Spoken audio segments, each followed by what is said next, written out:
大家好，我是迅哥。那么食人族的传说究竟是从哪里来的呢？就让我们先从新大陆的发现说起。1492年，哥伦布探险队到达了今天的巴哈马群岛。登岛之后，便遇到了一支土著阿拉瓦克泰诺人。不过在哥伦布的眼里，他们都是印度人，即汉语里的印第安人。这些印度人表现得十分友好，并告诉哥伦布，此处有一支专门食人的族群，叫做加勒比人，异常的凶残，千万要当心。哥伦布自然打起了精神，尽管之后并没有见到食人的景象，但还是在返程之时抓走了几个加勒比人，准备作为发现印度的证据，给西班牙国王一个交代。而加勒比人也从此成为了食人族的代名词。不过有趣的是，哥伦布把 Carib 听成了 Cannibal， 最后变成了今天的 Cannibal。那么这群加勒比人究竟是怎样的呢？原来泰诺人与加勒比人长久以来就是死对头，他们一直都互相诽谤对方为食人族，所以当泰诺人遇见欧洲人时，才假装好意提醒，套路了哥伦布来帮助自己。这不禁令人感慨，人间何处是桃源啊！而在加勒比人看来，自己的亲人被无辜的抓走，从此一去不回，这些外来人应该才是真正的食人族吧。不过泰诺人的好景也长不了了。哥伦布很快向当时的西班牙天主教双王汇报工作，称新大陆的土著人非常容易征服，如果强迫他们开采金矿，一定可以创造巨大的价值。不过作为一个虔诚的天主教国家来说，奴役他人是不被允许的，所以伊莎贝拉女王刚开始表示反对。然而抓回来的却正好是被称为食人族的俘虏，那也就意味着做出这样行为的人已经不配做上帝的子民了，对待他们也不需要再受到教法的约束。于是对食人族的指控成为了西班牙征服美洲的借口，甚至成为了之后实施各种暴行前的故意污蔑。当然，这一切解释的背后是否全是西班牙人殖民的阴谋，已经不得而知了。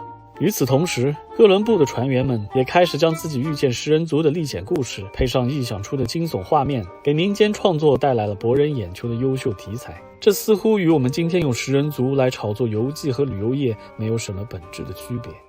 不久之后，1493年，哥伦布带领更多的人马开始了第二次航行。当再次到达美洲后，泰诺人很快因传染病而灭绝，而其他土著部落几乎全被扣上了食人族的帽子，变成了挖矿的奴隶，或者被贩卖到欧洲去。从此也正式开启了大西洋奴隶贸易。上集提到的库鲁病仅在巴布亚新几内亚的弗雷人中被发现，这也许说明了在世界其他地方，食人习俗并不是一种常态。所以无论是从软病毒的威力，还是从欧洲人奴役土著的借口，食人族的传说都值得我们质疑。而且直至今日，大部分对食人族的描述也都是没有事实依据的传闻，只有在少数的太平洋岛国上，土著人才承认有过食人的现象。最著名的莫过于1867年英国人贝克的故事了。在他抵达斐济岛后，赠送了一把梳子给当地首领，并劝说其皈依基督教。而在首领拒绝后，贝克便动手拿回梳子，却没想到触碰首领头部在当地是个大忌。土著人立刻将他与另外7名随从吃了个精光，甚至分食了他们携带的所有物品，其中就包括了煮了1个月的靴子。从此再也没有人敢在这里下船，斐济也有了个食人岛的名字。还有其他食人的理由，也并非是为了享受美味，最直接的就是所谓相似性巫术。人们始终相信吃什么补什么，当看到对方强大的战斗力或者惊人的智慧，便想到可以补充进自己的身体里。总之，无论古今中外，食人的传说始终是屡见不鲜的。人类历史上的各种战争也并不比食人的行为高尚多少。前面弗雷人的食人仪式的背后，难道不是因为爱吗？